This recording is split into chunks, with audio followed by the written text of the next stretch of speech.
हाँ तो गाइज़ कैसे हैं आप लोग? ठीक हो ना? मैं हूँ टाइम पास यूट्यूबर। तो गाइज़ यहाँ पे हम बात करने वाले हैं कि रेफरल कोड जो बी लव के ऊपर चाहिए होता है, बी लव नेटवर्क के ऊपर जब आप लॉगिन करते हैं, साइन अप करते हैं, जो न्यू यूज़र होता है उसको वहाँ पे साइन अप नहीं हो रहा जाता हो, क्योंकि वहाँ पे उसको रेफरल कोड चाहिए होता है। तो वो रेफरल कोड क्या होता है और कहाँ से हम ले सकते हैं और कहाँ से हम लगा सकते हैं, क्योंकि न्यू यूज़र के पास तो रेफरल कोड होता नहीं है। अगर कोई उसको रेफर नहीं करता तो उसको जाहिर सी बात है रेफरल कोड की ज़रूरत पड़ती है। तो गाइज़ आपके लिए रेफरल कोड अगर आपको चाहिए तो आपको सिंपल सा काम करना है, आपने आना गूगल के ऊपर, यहाँ पे आके आपने सर्च करना है बी लव रेफरल कोड। तो जैसे बी लव नेटवर्क लिखेंगे, नेटवर्क रेफरल कोड, तो जैसे आप यहाँ पे सर्च करेंगे दोस्तों, यहाँ पे आपको वैसे भी लव मिल जाएंगी, मतलब के, और उसके अलावा आपको यहाँ पे व्हाट्सअप ग्रुप से मिल जाएंगे जहाँ से आप रेफरल कोड ले सकते हो। ठीक है, यहाँ पे देख सकते हो B love network launch my referral code. यहाँ पे इसके ऊपर आप क्लिक करके रखोगे तो आपके सामने कॉपी का ऑप्शन आ जाएगा। ठीक है, तो ये देख सकते हो कि रेफरल कोड ये भी आ गया है।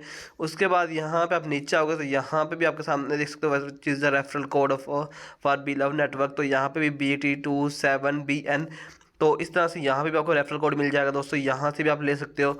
और उसके अलावा आप यहाँ से रेफरल कोड के लिए व्हाट्सअप ग्रुप्स को भी ज्वाइन कर सकते हो। B love network referral code WhatsApp group. तो जैसे आप यहाँ पे सर्च करोगे तो आपके सामने बी लव नेटवर्क के ग्रुप व्हाट्सअप ग्रुप्स आ जाएंगे, तो जिनको आप यहाँ से इजीली ज्वाइन कर सकते हो बहुत आसानी के साथ। इनके आपको यहाँ पे ग्रुप्स लिंक्स मिल जाएंगे, तो जिनको आप इजीली यहाँ पे ज्वाइन कर सकते हो और इजीली यहाँ से वर्क कर सकते हो। इसके साथ आप यहाँ से आपको वहाँ के अंदर काफ़ी सारे लिंक्स मिल जाएंगे, मतलब कि रेफरल कोड्स मिल जाएंगे, तो आप किसी को भी वहाँ पे एंटर करके साइन अप कर सकते हो। ठीक है, तो ये बहुत कोई मुश्किल काम नहीं है। तो इस तरह से आप यहाँ से रेफरल कोड कर सकते हो कॉपी और इजीली यूज़ कर सकते हो। तो होप सो आपको आपको आजकल वीडियो अच्छी लगी होगी। वीडियो को लाइक कीजिए, चैनल को सब्सक्राइब कर देना, साथ में बेल आइकन जरूर प्रेस कर लेना।